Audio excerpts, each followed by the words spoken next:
Hello. Today I want to talk to you about something that is pretty important to me and hopefully will open someone's eyes. And this is about television.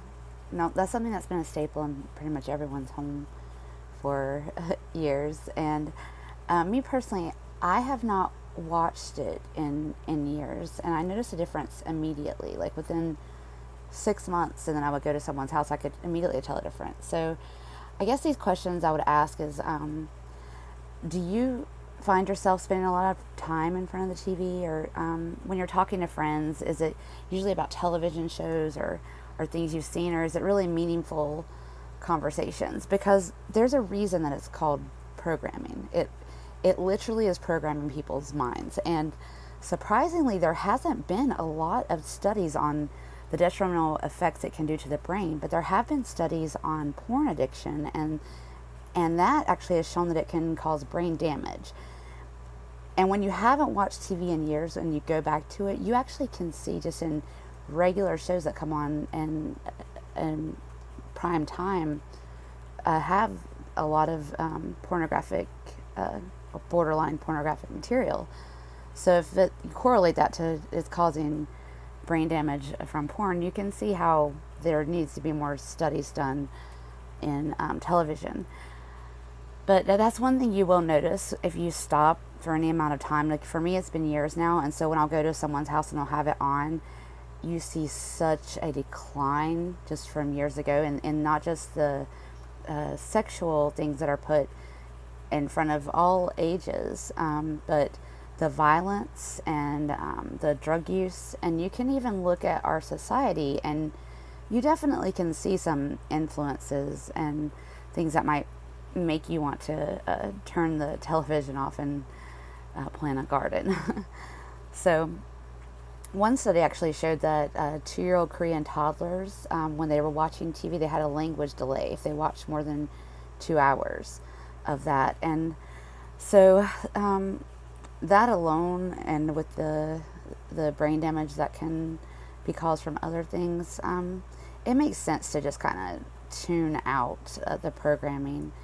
It can alter your states and just kind of create different personalities, or change even the energy of the room. You know, if you're watching something super violent, or things like that. And there's of course movies and things, but with television, you're just continually being fed something, and sometimes not even by your choice. It's the programming that they've selected, and so you're not even like, oh, this is what I'm interested in. It's just the channel you're on, and you just kind of get lost in that programming, and then watch the next program and the next program, and then that becomes your reality. So, with an open mind, once that's off, the TV's off, and you're not watching someone play piano or watching all these different cooking shows, you could work on your own culinary skills and your own, piano practice, and learning another language, and multiple things, with your mind expanded and your brain power working at full capacity. Not just looking at clothes that you could buy or things that you like in a TV show, but designing them yourself. So, finally, I think that if everyone just disconnected from that and reached more into their consciousness, they would get downloads of where they're supposed to be and what their own path is. So I'm hoping that the television in the future is going to be unplugged, and there's like people put their own selves on a time limit. Thank you for your time, and my sources today were Shapiro, M.A. Lang, and Making Television Reality, Unconscious Processes, Relationship Between Television Viewing and Language Delay in Toddlers, and that was Haywin Bayan and Semi Hong, and from Robin Niobe, PhD, and Karen Riddle, PhD, Personality Traits and Television Viewing and the Cultivation Effect. Alright, so good luck plugging into the new reality and unplugging the television. You'll be amazed at the difference. Just try it for 6 months. Thanks.